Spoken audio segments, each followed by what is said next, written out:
Sonic Frontiers Update 3, The Final Horizon, is coming out later this week, September the 28th, which I'm absolutely excited about because of the brand new story and the playable characters, Tails, Amy, and Knuckles, and they are going to have their special gameplay per character, which we're going to be talking all about on the channel. I definitely thought it was a perfect time to do my official Sonic Frontiers review. Now, of course, today we're going to be talking about the aspects of Sonic Frontiers, what I noticed, and how we feel about Sonic Frontiers before this new update comes out, because to be honest, this update is going to be a brand new game at that point.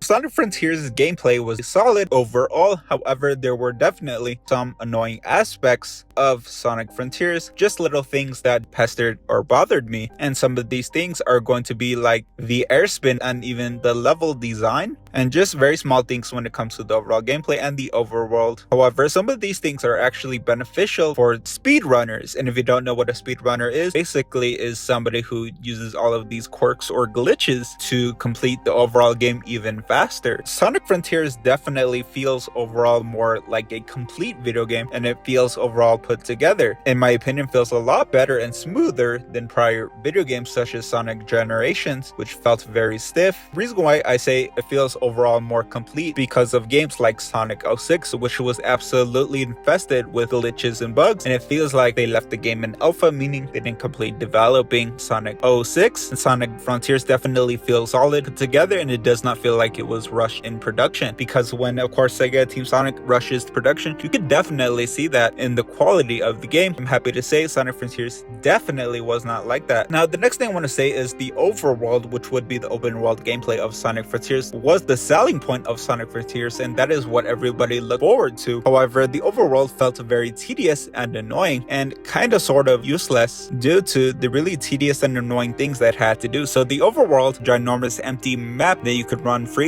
on, which is okay. However, it feels like you were doing the same thing over and over again, which would be collecting memory tokens for Tails, Amy, Knuckles, and Sage, and talking to them. So half of the game basically was just running at full speed around the map, looking for the character and having a small conversation, and then you go right back to collecting more memory tokens and do the same thing all over again. And there were puzzles around the map that you would do to unlock more of the map. Instead of just having the overall map open for you to view, you had to do this weird thing where you had to like play these mini games and puzzles to unlock parts of the map, and that is something new and different from a typical Sonic video game. However, if you compare it to other open world Sonic video games such as Sonic Adventure 1, actually I believe that's the only other open world Sonic game, Sonic Adventure 1, there was Station Square, which was the city, which honestly was my absolute favorite, and there was the Mystic Ruin. However, if you look at Sonic Adventure 1, the whole map was available to view on the map throughout the whole game. However, some parts of the map were locked, and you had to keep playing missions to unlock the entire map. However, it is viewable from the very beginning. This is definitely the approach Sonic Frontiers should have went with